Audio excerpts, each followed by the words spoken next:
नमस्कार, मैं सुनील चौरसिया और आप देख रहे हैं अखिल भारत। आज मेरे साथ है गिन्नी साइनी जी। आज हम उनसे बात करेंगे जिस तरह से किसान आंदोलन को राकेश टिकैत ने आकर ऑक्सीजन दिया है।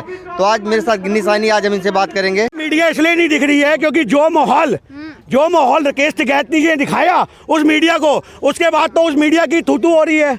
आज आपको पता होगा, आपको ये बात पता है अखिल साहब कि इन्होंने क्या किया है? इन्होंने पूरे देश में दंगे भड़का दिए, पूरे देश में आतंक मचा दिया और आज तक अपनी न्यूज़ में बोल रहे हैं, फेसबुक पे न्यूज़ शेयर करके बोल रहे हैं जो इनका फैक्ट चेक होता है। आप कहोगे तो मैं आपको लिंक दूंगा इस वीडियो के साथ, आप अटैच करके दिखाना। आज तक उसमें कह रहा है कि वहाँ पे तिरंगे का अपमान नहीं हुआ, तिरंगा वहाँ पर नहीं उतारा गया। आज तक बोल रहा है कि वहाँ पर तिरंगा नहीं उतारा गया, वहाँ खालिस्तान का झंडा नहीं लहराया गया। आज तक ने ये बात मीडिया में डाली है अपनी, जो इनकी वो आती हैं, रिपोर्टें आती हैं। आज इतने देश के अंदर दंगे मचा के पूरे देश में हाहाकार मचा दी। आज तिरंगे के सम्मान में वो लोग निकल पड़े कि तिरंगे का अपमान नहीं सहेगा हिंदुस्तान। और आज हम पूछते हैं, क्या तिरंगे का सम्मान वो हिंदुस्तान चाहता है जब प्रधानमंत्री नाक पहुंचता है? क्या तिरंगे का सम्मान वो हिंदुस्तान चाहता है जब मनोज तिवारी अपनी रैली निकालता है और उसकी जिप्सी के ऊपर तिरंगा बिछा है और उसके ऊपर उन्हीं के कार्यकर्ता अपना ऐसे करके टिका के बैठे हैं तिरंगे के ऊपर? आप मुझे ये बात बताइए, क्या वो चीज़ हिंदुस्तान देखना बर्दाश्त करेगा? आज आपको पता होना चाहिए 26 तारीख को इनके जो शिवराज चौहान है, मध्य प्रदेश के मुख्यमंत्री, इन्होंने बीजेपी के झंडे के अंदर गुलाब के फूल डाल करके लहराया है 26 जनवरी को। आज इन लोगों को तिरंगे का मान सम्मान उस समय क्यों नहीं दिखता? आज उन्होंने उसके बाद बीजेपी का झंडा तिरंगे की जगह फहराने के बाद जन गण मन सविधिनायक जाए हुए यह राष्ट्रीय गान चल रहा है। मतलब बीजेपी का झंडा ऊपर और उस झंडे पे उनके पालतू टट्टू राष्ट्रीय गान कर रहे हैं। ये तिरंगे की बात करते आ रहे हैं। आरएसएस के दलाल लोगों, अपने देश के तिरंगे का सम्मान तो तुमने 52 साल तक नहीं किया। तुम किस होश में हो? तुम किस आदमियों को सपोर्ट कर रहे हो? ये आज़ादी के वक्त भी ऐसी अंग्रेजों को सपोर्ट करते थे, समझ रहे हो बात? और आज़ादी की लड़ाई में हिंदुस्तान क्रांतिकारी बन के धरती पे खड़ा था, लड़ाइयाँ लड़ रहा था। और ये लोग क्या कर रहे थे? ये अंग्रेजों की तरफ से लड़ते थे। आज भी ये मीडिया इसलिए नहीं दिख रही है क्योंकि जो माहौल राकेश टिकैत ने दिखाया उस मीडिया को, उसके बाद तो उस मीडिया की थू हो रही है। आज आपको पता होगा, आपको ये बात पता है अखिल साहब कि इन्होंने क्या किया है? इन्होंने पूरे देश में दंगे भड़का दिए, पूरे देश में आतंक मचा दिया और आज तक अपनी न्यूज़ में बोल रहे हैं, फेसबुक पे न्यूज़ शेयर करके बोल रहे हैं जो इनका फैक्ट चेक होता है। आप कहोगे तो मैं आपको लिंक दूंगा इस वीडियो के साथ, आप अटैच करके दिखाना।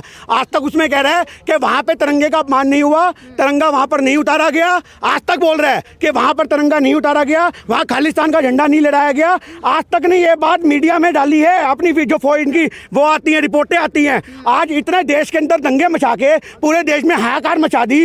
आज तिरंगे के सम्मान में वो लोग निकल पड़े कि तिरंगे का अपमान नहीं सहेगा हिंदुस्तान। और आज हम पूछते हैं, क्या तिरंगे का सम्मान वो हिंदुस्तान चाहता है जब प्रधानमंत्री नाक पहुंचता है? क्या तिरंगे का सम्मान वो हिंदुस्तान चाहता है जब मनोज तिवारी अपनी रैली निकालता है और उसकी जिप्सी के ऊपर तिरंगा बिछा है और उसके ऊपर उन्हीं के कार्यकर्ता अपना ऐसे करके टिका के बैठे हैं तिरंगे के ऊपर? आप मुझे ये बात बताइए, क्या वो चीज़ हिंदुस्तान देखना बर्दाश्त करेगा?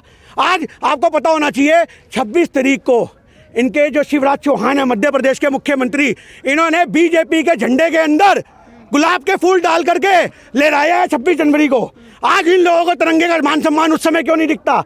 आज उन्होंने उसके बाद बीजेपी का झंडा तिरंगे की जगह फहराने के बाद जन गण मन सविधिनायक जाए हुए यह राष्ट्रीय गान चल रहा है। मतलब बीजेपी का झंडा ऊपर और उस झंडे पे उनके पालतू टट्टू राष्ट्रीय गान कर रहे हैं। ये तिरंगे की बात करते आ रहे हैं। आरएसएस के दलाल लोगों, अपने देश के तिरंगे का सम्मान तो तुमने 52 साल तक नहीं किया। तुम किस होश में हो? तुम किस आदमियों को सपोर्ट कर रहे हो? ये आज़ादी के वक्त भी ऐसी अंग्रेजों को सपोर्ट करते थे, समझ रहे हो बात? और आज़ादी की लड़ाई में हिंदुस्तान क्रांतिकारी बन के धरती पे खड़ा था, लड़ाइयाँ लड़ रहा था। और ये लोग क्या कर रहे थे? ये अंग्रेजों की तरफ से लड़ते थे। आज भी आरएसएस वाले तानाशाही सरकार की तरफ से लड़ रहे हैं और हमें दबाने का काम कर रहे हैं। पर किसान को दबाना इतना आसान नहीं है। इनको मैं बता दूं, किसान स्प्रिंग है, स्प्रिंग जितना दबाएंगे उतना और उछलेगा। ये दबाते रहे। हिंसा भड़काने में मीडिया भी कहीं ना कहीं जिम्मेदार थी। हिंसा भड़काने में मेरी बहन मीडिया जिम्मेदार क्या है? हिंसा तो भड़काई उसने है। मैं कह रहा हूँ, आज जितने लोग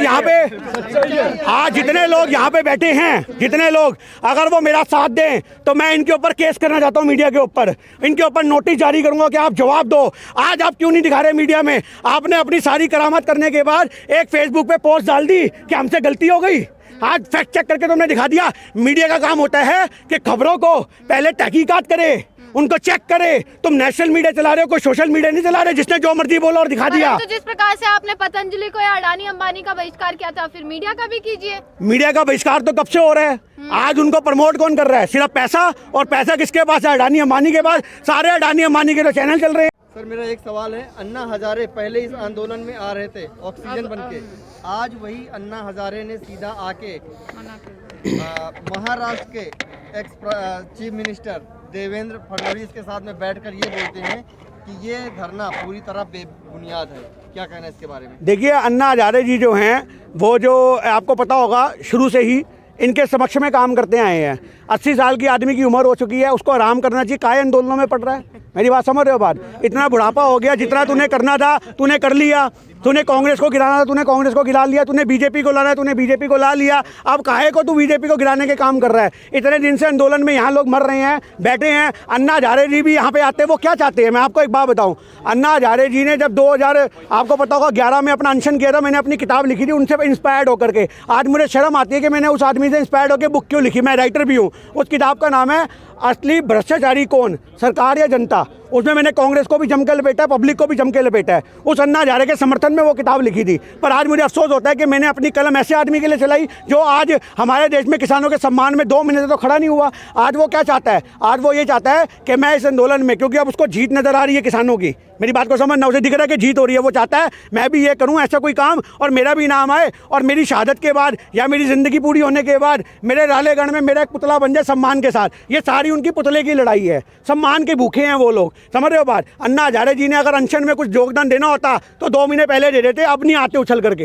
एक 80 साल का आदमी जो पहले बोलता है कि हम तो किसानों के साथ में जाएंगे, उसके बाद रातों रात ऐसा क्या हो गया? बीजेपी ने, भारतीय जनता पार्टी ने, करंट की सरकार ने क्या कर दिया अन्ना हजारे के साथ में कि वो देखो जी, किसानों के विपरीत आ गए? आज वेंटिलेटर में पहुंचा आदमी से भी आप पूछोगे ना जीना चाहता है, तो ये हाँ भाई थोड़ा सा जीना है। समझ रहे हो बात? अभी तो मेरे को पोते देखने हैं, मेरे को परपोते देखने हैं। आज वेंटिलेटर में बैठा आदमी भी कहता है कि मेरे को ज़िंदगी थोड़ी सी और दे दे ऊपर वाले।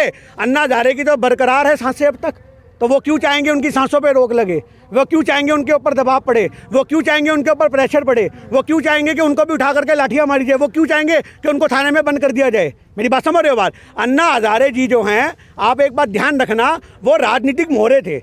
उनका इस्तेमाल हुआ सिर्फ कांग्रेस की सरकार को गिराने के लिए। एक राजनीतिक मोहरा जो होता है वो जन आंदोलन का हिस्सा कभी नहीं बनता। उन्होंने उस समय जन आंदोलन का जो रूप खड़ा किया, वो क्यों खड़ा किया? क्योंकि कांग्रेस की सरकार में मीडिया बिकाऊ नहीं थी, कांग्रेस की सरकार में लोकतंत्र खतरे में नहीं था, लोगों को दबाया नहीं जाता था, ऐसे बैरिकेटिंग लगा के लोगों को मारा नहीं जाता था। अन्ना हजारे के समर्थन में मैं भी गया था। हमने भी रामलीला मैदान में बहुत अपना सपोर्ट किया है, क्योंकि हमारे अंदर एक क्रांति का खून है। समझ रहे हो बात? कि जो भी जन आंदोलन होंगे हम उसका हिस्सा हमेशा बनते रहेंगे। पर आज अन्ना हजारे जी जो हैं, वो एक डरपोक किस्म के इंसान हैं। आज उनको ये डर है कहीं ना कहीं कि मैं सरकार के अगेंस्ट खड़ा होऊंगा तो उनके ऊपर भी कोई एक्ट लगा के बच्ची कुछ ज़िंदगी जेल में ना गुजारनी पड़े उन्हें।